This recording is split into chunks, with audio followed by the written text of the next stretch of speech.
శ్రీమాత్రే నమః. ఎంత అందంగా ఉన్నా ఈ అమ్మాయిలను పెళ్లి చేసుకోకూడదు. చాణక్యుడు పెళ్లి గురించి ప్రత్యేకంగా చెప్పారు. వివాహంలో భార్యాభర్తలు ఎలా ఉండాలో వివరించారు. ఎలాంటి అమ్మాయిని పెళ్లి చేసుకోకూడదో చాణక్యుడు సలహా ఇచ్చారు. ఆయన చాణక్య నీతి సూత్రాల్లో ఏం చెప్పారో ఈరోజు ఈ వీడియోలో చూసి వివరంగా తెలుసుకుందాం. అంతకంటే ముందు ఈ వీడియో కనుక మీకు నచ్చినట్లయితే లైక్ చేయండి, షేర్ చేయండి. అలాగే మరెన్నో ఇలాంటి ఆధ్యాత్మిక విషయాల కోసం మన ఛానల్ని సబ్స్క్రైబ్ చేసుకోండి. ఇంకా విషయంలోకి వెళ్తే, మనసు అందంగా ఉండాలి. వివాహ జీవితంలో అత్యంత ముఖ్యమైన దశ. చాలామంది పురుషులు అందమైన స్త్రీలను పెళ్లి చేసుకోవాలని కోరుకుంటారు. బయటికి అందంగా కనిపించేవారు తమను సంతోషపరుస్తారని వారు భావిస్తారు. కానీ ఇది కూడా తప్పు కావచ్చు. బయటకు అందంగా కనిపించే స్త్రీలు లోపల అందంగా ఉండాల్సిన అవసరం లేదు.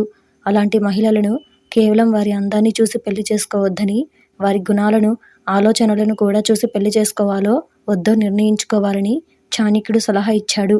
కుటుంబం చరిత్ర. అమ్మాయి కుటుంబం చరిత్ర బాగుండాలి. మంచి కుటుంబం లేని స్త్రీని అందంగా ఉన్నా పెళ్లి చేసుకోకూడదని చాణక్యుడి విధానం చెబుతోంది.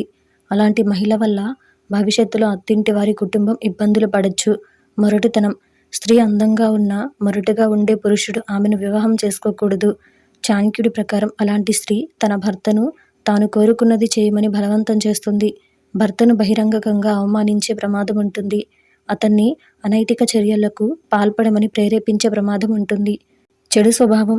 అందమైన స్త్రీకి చెడు స్వభావం ఉంటే చాణక్య నీతి ప్రకారం పురుషుడు అలాంటి స్త్రీని వివాహం చేసుకోకూడదు. ఆమె చెడు స్వభావం కుటుంబాన్ని నాశనం చేస్తుంది. అబద్ధం చెప్పే భార్య. అబద్ధం చెప్పే భార్య తన భర్తకు వ్యతిరేకంగా అబద్ధాలు చెప్పగలదు. కాబట్టి ఆమె చివరికి కుటుంబాన్ని నాశనం చేస్తుంది. కాబట్టి పురుషుడు అలాంటి స్త్రీని వివాహం చేసుకోకూడదు. నమ్మకద్రోహి స్త్రీ. తన కుటుంబానికి నమ్మకద్రోహం చేసే స్త్రీని నమ్మకూడదు. ఆమె తన భర్తకు కూడా నమ్మకద్రోహం చేయొచ్చు. ఆమె అతనికి ఎప్పటికైనా ద్రోహం తలపెట్టగలదు. ఇంటి పని తెలియని మహిళ. చాణక్యుడు చెప్పిన ప్రకారం ఇంటి పని గురించి అన్నీ తెలియని స్త్రీని పెళ్లి చేసుకోకూడదు. నాస్తికురాలు.